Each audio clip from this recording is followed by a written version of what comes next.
கர்த்தராகிய இயேசு கிறிஸ்து நாமத்தில் உங்கள் அனைவருக்கும் வாழ்த்துக்கள். சங்கீதம் 37:40 கர்த்தர் அவர்களுக்கு உதவி செய்து அவளை விடுவிப்பார். இந்த நாளுக்கு உண்டான அற்புதமான உயிருள்ள வார்த்தை, நான் உதவி செய்து உங்களை விடுவிப்பேன்.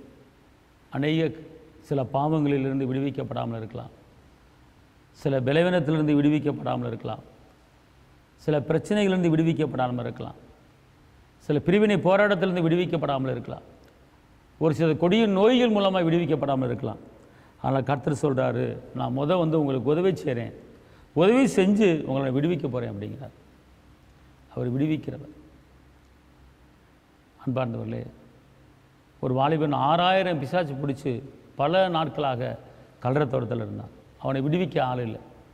வாழ வேண்டிய வயசு, வாழக்கூடிய வயசு. ஆனால் 6000 ஆவியும் உடம்புக்குள்ள இருந்து அந்த கல்லறத்தோட்டத்தில் அவன் பண்ண கூத்து கொஞ்சம் நெஞ்சம் இல்லை. தன்னையே காயப்படுத்தி கொண்டு அந்த கல்லறை தோட்டத்தை பார்க்க யாரும் வர முடியாது, போக முடியாது.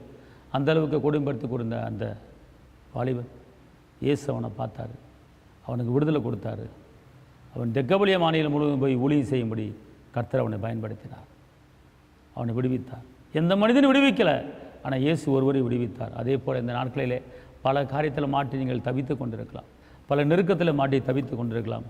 ஆனால் இயேசு உங்களுக்கு விடுதலை கொடுக்க போகிறார், உங்களை விடுவிக்க போகிறார், உங்களை கரம்பெடுத்து நடத்த போகிறார். நீங்கள் பயப்பட வேண்டாம். கர்த்தர் பெரிய காரியங்களை செய்வார். உங்களுக்கு நான் ஜெபிக்கிறேன். தகப்பனே இயேசுவே, நன்றியோடு துதிக்கிறேன், ஸ்தோத்திரிக்கிறேன். உன்னதரைமை துதிக்கிறேன், உயர்ந்தவரைமை துதிக்கிறேன், அற்புதரைமை துதிக்கிறேன், அதிசயமை துதிக்கிறேன், கரம் பிடித்தவரைமை துதிக்கிறேன், ஜீவனுள்ள தேவனைமை துதிக்கிறேன், நல்லவரைமை துதிக்கிறேன். அப்பா, அந்த வேலையில் நம்முடைய மகிமையின் கரம், நம்முடைய கிருபையின் கரம், நம்முடைய பலத்தின் கரம், நம்முடைய அற்புத கரம் கூட இருப்பதாக.